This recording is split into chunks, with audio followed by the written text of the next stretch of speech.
The Masterville Radio Show proudly presents The Himalayan Incident, Part 1.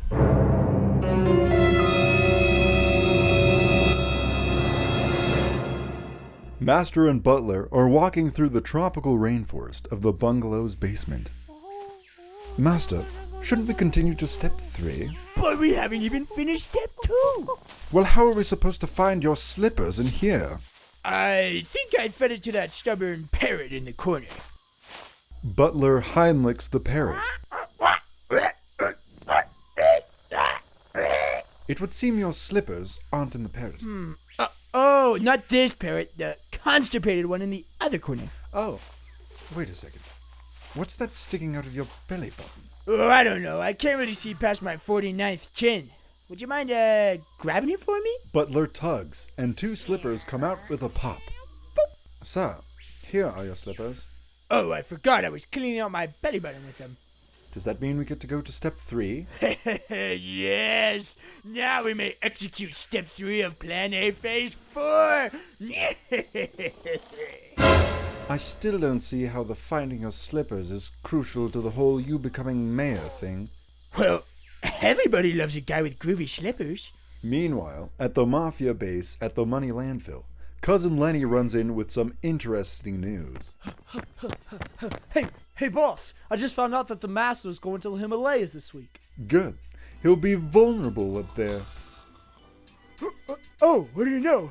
My grandson cooks for a llama grazing facility up there. They say it's home to the finest llamas ever. Oh good, we can stay there while we're planning on how to kill him. All right, boys. Back the guns and let's go. Okay boss, I'll tell Mr. Goon to start the car. As the Mafia plot their demise, Butler and Master are well into their road trip to the Himalayas. I'm so bored. Look, sir, a gas station. We can stop there for fuel and stretch our legs. Goody! I've always wondered what would happen if you ripped off a gas turbine.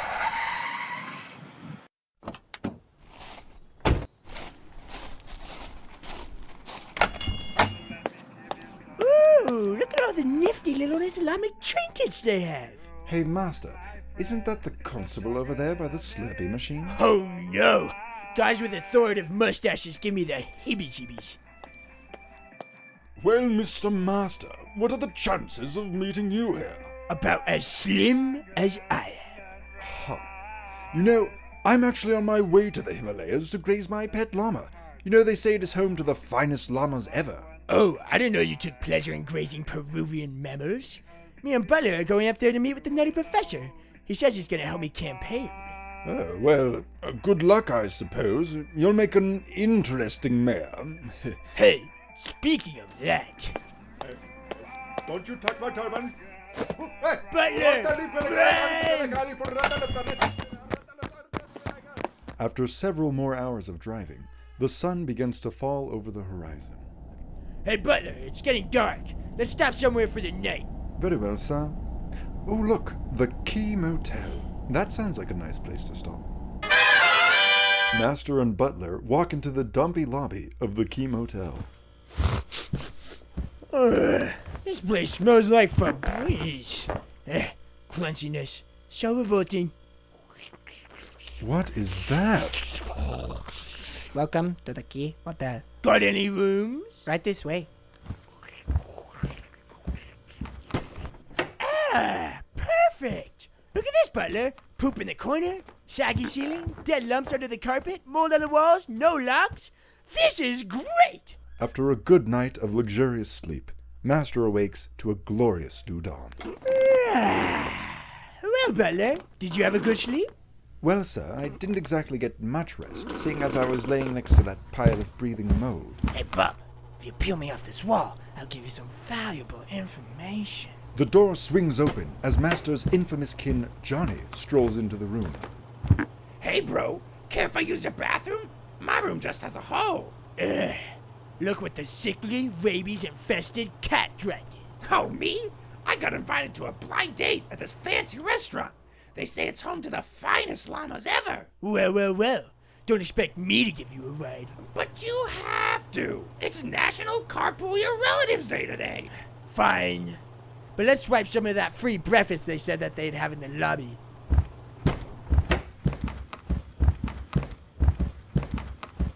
Hey, bub, give me that free breakfast.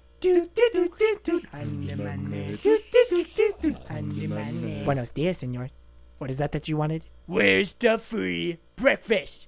No comprendo. Oh, what kind of a sick joke is this? The sign said free breakfast! 1 second.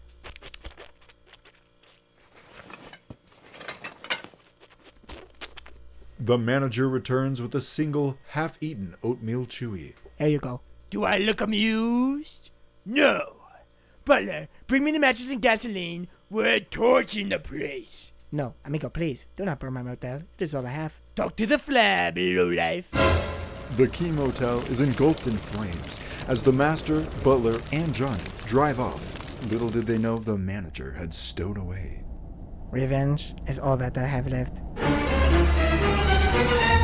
Meanwhile, on a boat in the Mediterranean, the heroes of Athens, while on a quest for the North Star, try to decide how they will pay for the toll of Tartarus.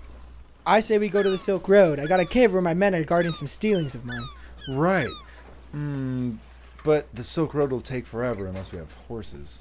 Hey, we can get some llamas when we cross the Himalayas. I know a guy from the Leprosy Academy that runs a llama facility up there. They say it's home to the finest llamas ever. Perfect. Meanwhile, Master, Butler, and Johnny, and the stowaway, are driving up a steep Himalayan road. We're here. Let's find the Nutty Professor so he can help me campaign.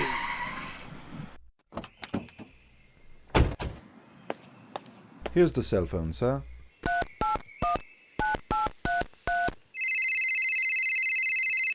Who is it? Who's calling me? Nutty Professor, it's me. Where are you? We need to start campaigning. I'm up in the mountains watching these beautiful creatures graze. Come on. You come up here, man. It's beautiful. Come on. We really got to start advertising for moi. Can we please do some grazing first? Hold that thought, Professor. I just saw something brown scooch out of the trunk of my car. Sir, isn't that the manager of the Key Motel? Quick, let's get him! He's scooching into the compound!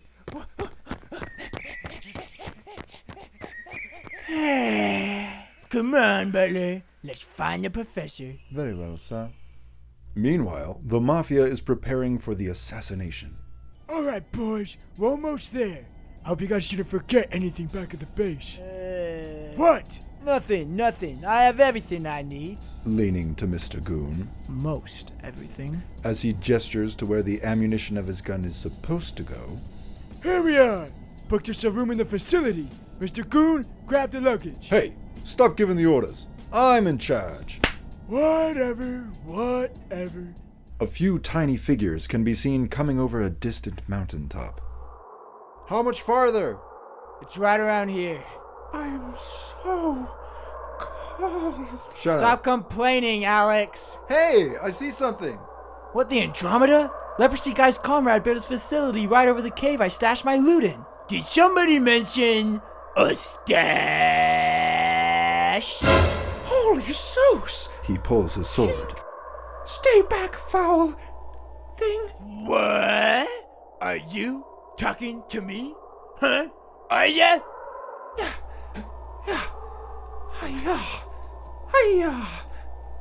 Oof. Pow. Meh! Butler, disarm the coot. Yes, master. Butler ninja kicks Alex in the throat and rips the sword from his hands. Stop, please. We don't mean any harm, creatures. Yeah, besides, we're too worn out, cold, and hungry to fight you. Master, what are the orders? Maybe, just maybe, they could serve as our slaves and loyal voters. All right, we'll keep them around. Come on, we're searching for a deranged cat. My apologies, green baby hippopotamus, but we are on a vital quest that will determine the fate of the world. Not some more melodramatic wannabes. You'll have to wait, bub. You all are now my slaves. Mush, mush! The misfortunate three are led by the butler and master around the Himalayan mountaintops, searching for the Nutty Professor. Meanwhile, Johnny is still chasing around the persistent brown blob.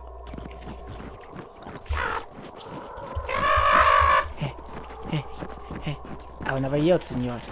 The manager of the Key Motel is unaware that he is scooching up a massive snowbank at the top of the mountain towering over the facility. I got you now! Johnny rips out his extra pair of tighty-whities from his hobo backpack and whaps it over the little brown lump. That is it, you half-breed. You have crossed the line. The manager chucks a hammer straight into Johnny's forehead. Suddenly, the ground under the two shakes as the snowbank thereon turns into an enormous avalanche. Ay caramba. Meanwhile, the master and his new minions have just defeated a Yeti. Well, that was... Fun? Intriguing? Exhilarating? Completely unnecessary. There's blood falling from my eyes. Sir, it would appear Johnny and Handy Manny are careening towards us on that tidal wave of snow. What? Yeah? Quick! Into that facility! Hurry! Run for your lives!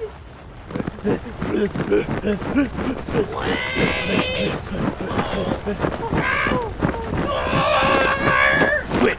Shut the door, Butler. Butler slams the door as Johnny's head bursts through. The constable, who was having lunch inside, drops his Slurpee in surprise. What the? Oh, hey, Master! I rented us all a place to stay for that campaign! Aren't you proud? Wow. I don't know what to say. What is this place? I'm not sure, but... Alex reaches for his sword as the Chancellor's head pops around the corner. Am I late? Yeah. What is he doing here? Pointing to the master. He's becoming mayor! What? Oh! It's true. It's true. Chancellor wipes tears from his gelatinous face. Oh, sure. Right.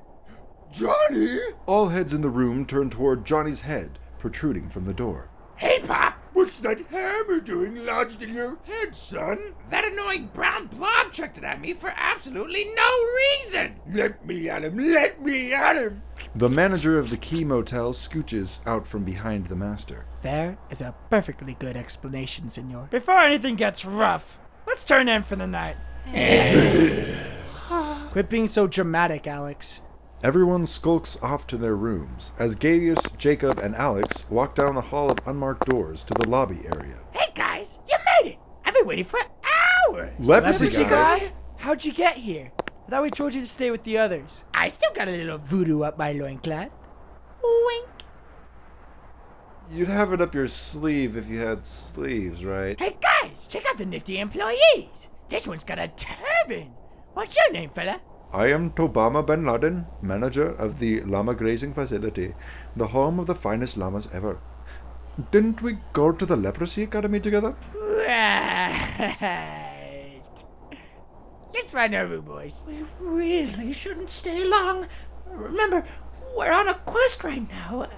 We should grab the loot and make a break for it. Shut up, Alex. Well, no, Gabius. Maybe he has a point. It is a total freak show around here, and we could use a good night's sleep. I suppose. Yeah! You've got the idea! That's the spirit! As everybody else slumbers, the Mafia are up, plotting. I say we kill him tonight. Yeah, I want to go home. Sounds good to me. Okay, boys, do any of you know where the master's room is? Lenny, go scout it out. The rest of us will make the preparations. I say we kill him old school. Guillotine! Guillotine! Guillotine! Guillotine! No. Too messy. We could smash his face in with my trusty baseball bat. You know, I stole that thing. No. Something silent, but deadly. Meanwhile, Master sleeps as Butler meditates outside of his room. Lenny turns the corner and spots Butler. He quickly jumps back behind the wall. Who's there? Butler stands up and walks down the hall toward Lenny's hiding spot. Hello? Lenny quickly falls over and plays dead. You're Lenny from the Mafia, aren't you? Well, nudging Lenny. Hey, I guess I just fell asleep. Gotta run. Right. Butler returns to his post, this time keeping an eye open. Meanwhile, down in the laboratory, the nutty professor has just woken up to whip up a late-night experiment. Let's see.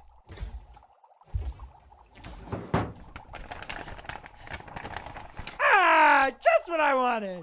This will probably take a couple days to complete, but let's see if I remember how to do this.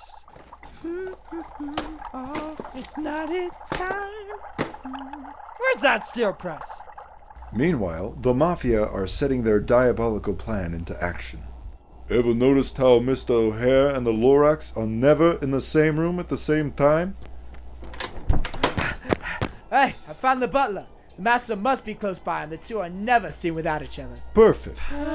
Now we got two matters at hand. How to get past that butler, and how we're gonna kill that abomination.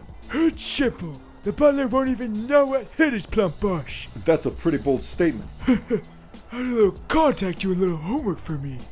He lended me the place's blueprints. And as fate would have it, there's a window outside of each bedroom, including the master's. Excellent. Master sleeps and is taken on a wild ride through the weaving corridors of the inner mind. The world is a swirling purple fog. Master finds himself suspended in the middle.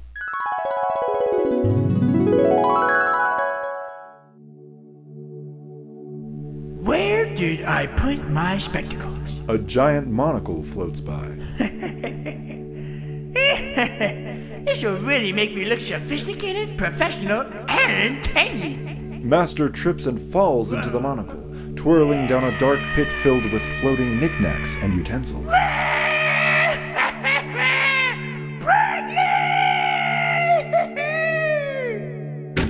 Master lands on a big fluffy dodo bird. How very odd. I shall name you Kipling, after the author of my favorite storybook, Captain Courageous.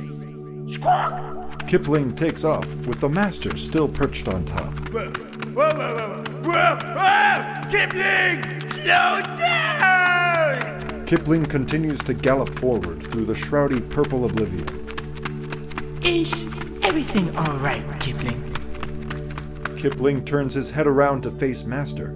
His eyes glow red, and he starts to grow fangs. Wanna talk about it?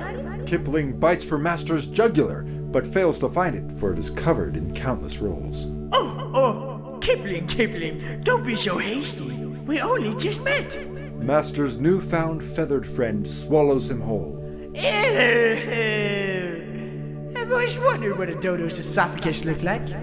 Mexican Disneyland? Jose the Rat, mascot of Mexiland, welcomes Master to his humble theme park. Hola, señor! Behold, the funniest place in all of Mexico! I've never liked rodents or rides powered by enslaved alpacas. Jose's mustache droops as he reaches behind his back to press the self-destruct button for the alpaca sweatshop. You have no evidence, hombre! Security! What? Two large chameleon goons from the nearest plantation come out from the garbage cans, bearing instruments of bludgeoning. Think fast! He pathetically lobs a fat roll and books it. Master runs for what seems like hours until he reaches an oasis of refuge. Oh, an oasis of refuge! Handy! Wonder what this does. As Master pulls the large red lever, the world around him begins to swirl down into a bottomless pit in a sinister, flushing manner.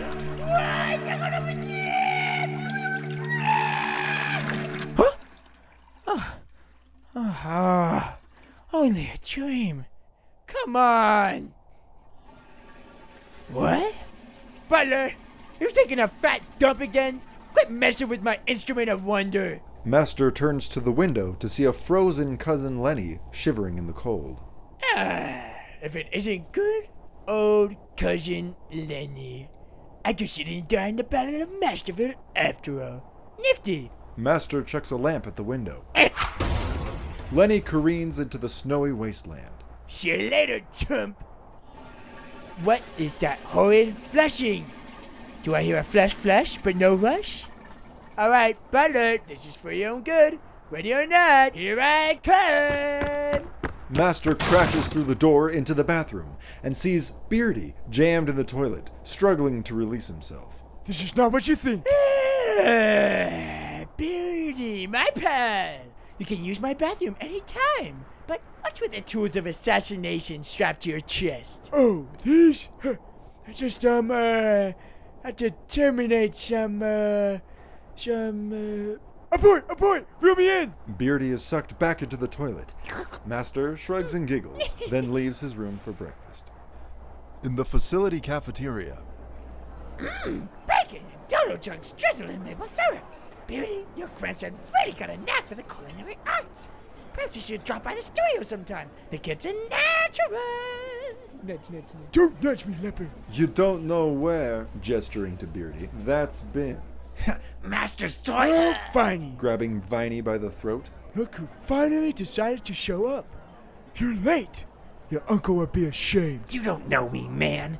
Don't even try to keep up. Or what, you'll crank out the Vine Jitsu? Beardy chucks Viney, and he careens across the cafeteria, landing in the constable's food tray.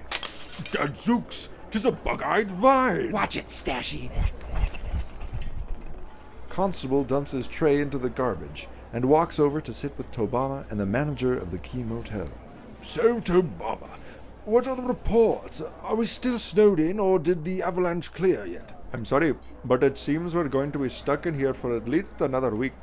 If I keep sacrificing these llamas to the great goddess of liberation, Fishtaramala Bertrude. How very inconvenient. Meanwhile, the Chancellor is spoon-feeding Johnny's wedged head when Master and Butler walk up. What do you bimbos want with my life? Go home, slithery slab. Why, danke. That wasn't a compliment. Butler, decapitate the ugly buffoon. Which one, Master? Dr. Tentacle Brains over there who got his head stuck in a door. What a loser. If I remember correctly, you tried to do this to my beautiful cranium. I would have been happy if the butler closed the door so that you were actually locked out of this facility in the avalanche aftermath. Left to freeze and die. Now how can I get my little Johnny free? Suddenly, the bow of a ship rams through the door, sending Johnny flying across the room and crashing down the stairs into the basement. What the? Who dare intrude on my glorious campaign resort? Hello, guys. My caravan seems to have crashed upon your little, facility. What are you? Do you mean wet? A bunch of black guys and a short orange fuzzy thing with a mustache emerge. I'm Hacky, and these guys are the Cosby Gypsies. And I'm the Lorax, and I'm here to kill the trees. I'm gonna check on Johnny. I'll tag along. I need to get some corn in the basement anyways. Chancellor and the Nutty Professor make their way down into the sprawling catacombs of the basement. You know, they used to use these corridors to train the llamas to sniff out food and precious metals. Right. Johnny! Johnny! Over here, Pop. I seem to have landed in some sort of soggy substance. It's too dark to see what it is. Ooh, I hope it's not that acid sludge I left out. It's okay, Johnny. Make your way to the sound of my voice. Johnny scooches forward through the dark when a huge overhead lamp turns on. Ah! My eye! It's about time. Guess the guys at the generator were on break. Hey, Pop, how's my face? It doesn't feel too, well, melted away. I can't tell. I've been blinded by that infernal light. You look, fine. Hey, guys, sacks of corn. Johnny scooches toward the corn, prepared to feast. Whoa! Whoa! A talking sack of corn? The salty sea captain jumps up and throws himself in front of Saki. That be the Queen's coin. Back with ye fiends. Okay. What's that? What's going on? Some salty guy and a talking sack of corn were in the basement. Wow, how nifty. Suddenly, the basement cellar door slams closed. That wasn't supposed to happen. Looks like we're gonna be in here a while. Back at the cafeteria, Hey, this facility has the finest llamas around today. that would be ever to be politically correct. All right, we got some sleep, we got some grub. Now let's get that money. Yes, we are on a quest for a titan right now. I can only imagine his temper tantrum if he finds out that we've slacked off. But guys, this place is amazing. Come on. If you fine gentlemen are searching for something in my facility, perhaps I could direct your attention to the laboratory to check out the place's blueprints. Perhaps they can be of assistance to you and your quest. Sounds great. Alrighty, boys, follow me. You guys go ahead. I'm gonna check out the petting zoo. I do not believe we have a petting zoo, Mr. Now you guys get along. Have fun. See ya. Right this way. Tobama leads the three heroes into the labyrinth of corridors. Mind my asking, but why does this llama facility have so many rooms and hallways? What do you mean by that? Llamas require special care, love, and attention for proper raising and nurturing. But how does that involve all these random rooms? I bought this place from an old friend of mine. This all came with it. Who was this friend? A bullfrog named Freddie Hopkins.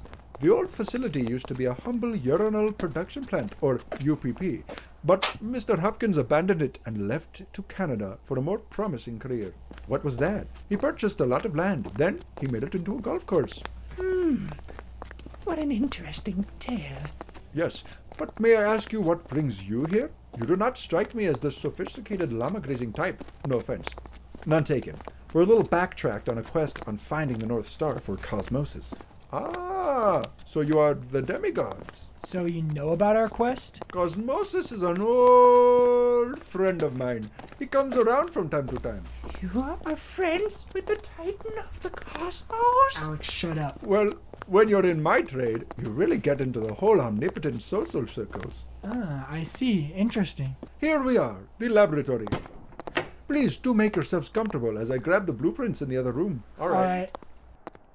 The demigods find obscure objects to sit on as Dr. Ponytail emerges from a whale carcass. Whoa! Hello, lower life forms. You shall serve as interesting specimen for my experiments. I hate my job. Apologies for the inconvenience, but it seems somebody has removed the blueprints from their sanctuary. What? That is inconvenient. But never fear, young ones. The sign-in log shows that Professor Planty was the last one in here. Perhaps he knows where the blueprints are. Oh, great! Don't get too excited, Alex. They're just blueprints. Where can we find him? Well, the Professor of Plantiness is known for his lurking about the forbidden West Wing of the facility, but many brave souls have gone into the West Wing and never quite avoided the consequences. Meanwhile, in the Mafia's hotel room... So you guys are telling me that you not only failed to eliminate the Master, but you also got Lenny killed? Well, Oh, come on! Inherent risk of the job! No! Inherent risks of sending you buffoons to take care of something important! Mr. Goon tears up and runs out the door, leaving Beardy and the Mafia boss alone. Wow, man. Mr. Goon's had a rough life. I didn't mean it like that. So what now? I think it's time to call in Mr. Keychain. Dun dun dun! What? Already? Come on, we can do this on our own. Besides, Mr. Keychain don't come cheap. Maybe you're right. In that case, let's corner the Master ourselves and kill him the good old-fashioned way. The Mafia boss grabs his violin case from under the bed and caresses it. We're gonna need a big corner. Meanwhile, in the foyer at the facility... So, what brings you here? I just needed to get out for a while. You think the avalanche will clear up soon? I do not believe avalanches clear up, sir. Oh, drat. I suppose you're right. Good thing I brought my crossword puzzle. Last time I tried to do a crossword puzzle, the nutty... Say, where is the nutty professor? Huh? Excuse me, I have some business to attend to. Gee. The hotel manager is visited by the elusive Hacky. Look who's all lonely. How'd you get to be so, lonely? You? Your friends all leave you? Poor baby. Ah, baby. I do not understand, senor. What do you mean by baby? Oh, The door is thrown open as a short, furry creature enters. Hey, you don't happen to be a plant, do ya? No, senor. What's with all the questions? Well, I'm gonna find a plant. What's with that guy? Hacky? Nothingness. I am so done with this place. Master bounds through the foyer with a big grin on his face. Butler follows, his arms laden with miscellaneous furniture. What a steal! All this free furniture just laying around for us to snatch. I don't think that... whatever. Master gestures to the nearby sofa, and Butler promptly hoists it onto the growing pile. So, want to make a barricade out of all this stuff? Very well, sir. Butler plops the furniture in the middle of the foyer, creating a huge mound. Handy Manny, I challenge thee to war! Master plops into the pile of furniture. Very well, senor master. You burned down my motel. Prepare to die. Shink! Yes, little blub, I am prepared. Master rips off the leg of a chair, and an epic duel ensues. Not so fast. Oh, ow, no.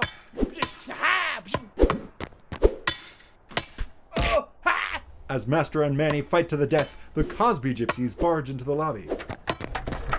Hey, what's with all the violence today? Quick, assist me, Ethiopians. The handy lump must be vanquished. Okay, but die a bant, baboos, babunchucks. What? You can't use nunchucks. This is an honorable fight. Master picks up the chair and hurls it at Manny, who ducks. The chair clotheslines Russell into the other room. Budge! While swinging his nunchucks ruthlessly, Mushmouth charges toward Handy Manny, who wraps around his legs and flings him out the window. Hey, Mushmouth's done been defenestrated. We must avenge our brother. To the death. Dumb Donald, Weird Harold, and Rudy pull out Arabian knives and fiddles to battle Handy Manny. Nah, you sinister Mexican. I am no Mexican, senor. Manny jumps onto a chandelier and swings around, battling his foes. Hey, you're outnumbered. Time to surrender. Never, senor. Manny skewers Dumb Donald. I will fight you with the sting of the hornet. Hey, boys. He's brown, an alien, and a hornet. I think we just found religion. The Cosby gypsies start to bow. He really does exist. All hail the brown hornet. Yeah. Butler, I'm losing more voters by the second. Quick, retreat. Let's get out of here. Master and Butler slip out of the lobby. What have I started? Master, perhaps we should defeat Manny at his own game. What? We should gather allies of our own. The constable strolls by. Hey, Stashy. I beg your pardon, Stashy? Wanna help fight a war? No, thank you. I must subdue the nutty professor immediately. Oh, come on. I know how much you despise gypsies. No, I really must be off. Good day, chap. Oh, man. Now we have no other option than to bring out the white flag. But, Master, we should look at our situation a little closer before we suggest surrender. Aha! We'll hit him by surprise, and I know just the way to do it. Meanwhile, in the basement... Sorry, guys. I really didn't expect this one. You insolent fool! Get us out of here this instant! Yeah, I got a blind date. And I wish I were actually blind. Blasted barnacles! What is that scantily dressed abomination? I'm the big MB, and this is a holdup. I'm here for your corn. But what about our date? You looked better when I looked you up on that hot singly mingler. Your face is gone. What? Looking into a pail of water. Oh yeah! Now me and Skull match! Yahoo! That's the right attitude. Way to go, Johnny. For looking at the bright side. Ha ha! The big MB grabs Saki and takes out a pistol. Don't resist my authority. The corn's mine. Now y'all go against the wall and get your hands on your hips. You can't take Saki! I challenge you to a duel! I got a blunderbuss of my own! Smirkling evilly as he throws Saki aside. Seeing as I own a pair of 44 Magnums, most powerful handguns in the world, call me Dirty Harry, 'cause I don't play clean. Alright, you disturbed, twisted cowboy. Bring me your worst! With cat-like reflexes like mine, you couldn't hit me if I were plastered to a steel press! So you took my steel press. The captain and the big MB do the customs of a good old-fashioned duel, then prepare to fight for Saki.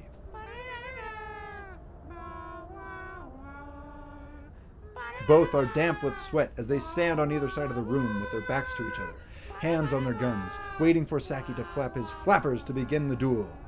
Boom! Bang, bang, The captain rolls behind a barrel. bang, bang, A bang. bullet whizzes past the captain's hand as the barrel is blown into bits. Captain runs behind the Chancellor. Go away! You're getting your salt all over me! Chancellor wraps his flagellum around Captain's legs and throws him toward MB. For the Queen! Boom! A hole is blasted through the big MB's stomach. He looks down at the hole. Oh, fiddlesticks. I'll be back, and that corn will be mine.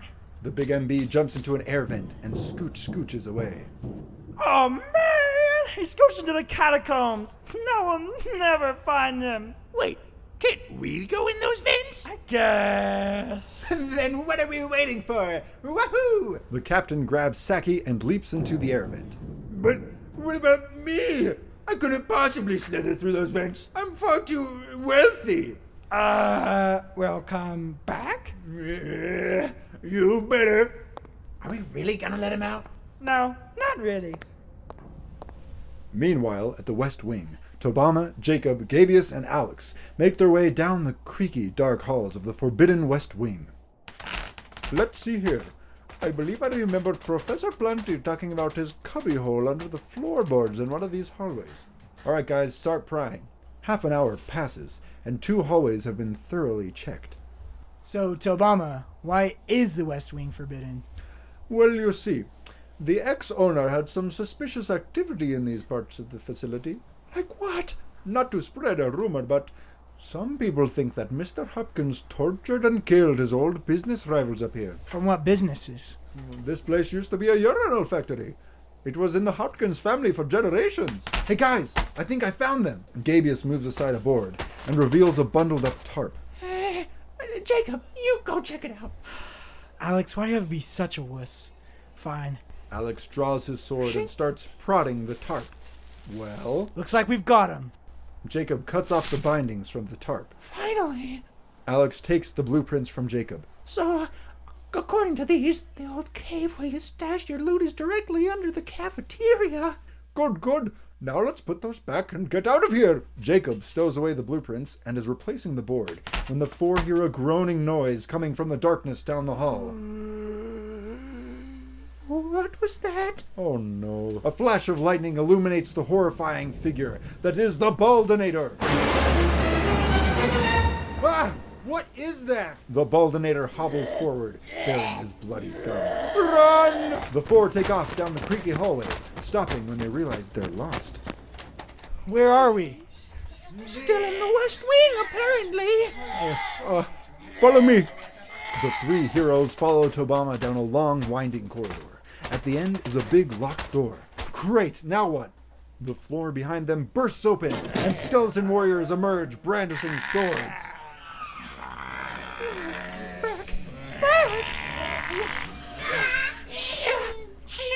Alex chops at one and sends a skull crashing to the floor.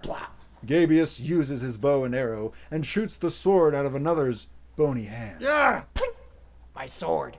By the power of Zeus! Jacob lightning punches a skeleton, causing it to blast apart, one of the ribs conveniently lodging into the lock of the door and disabling it. Quickly, we must depart while we have the chance. The 4 run through the door, slamming it behind them. Let's not do that again. Please. Please. I'm begging you. Oh, come on, it wasn't that bad. Yeah, that was barely anything. Do you know what we've been through this entire journey? We actually made it! Alright, let's get to the cafeteria and find that loot. I want to get out of this place. This way? When the 4 walk into the lunchroom, they find that everyone is eating lunch. Hey, llama casserole for lunch today.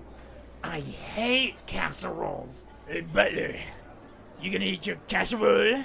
Well, yes, but... Good. The master snatches Butler's food and slurps it down. All right, you vagabonds. I'm coming in, and if you aren't out of my factory by then, you won't ever be coming out. His factory? Well, Mr. Hopkins never technically sold it. I think we should go. Not until we get the money. The doors are thrown open, and a 4.5-foot tall, trench-coated frog stands in the doorway, pistol drawn.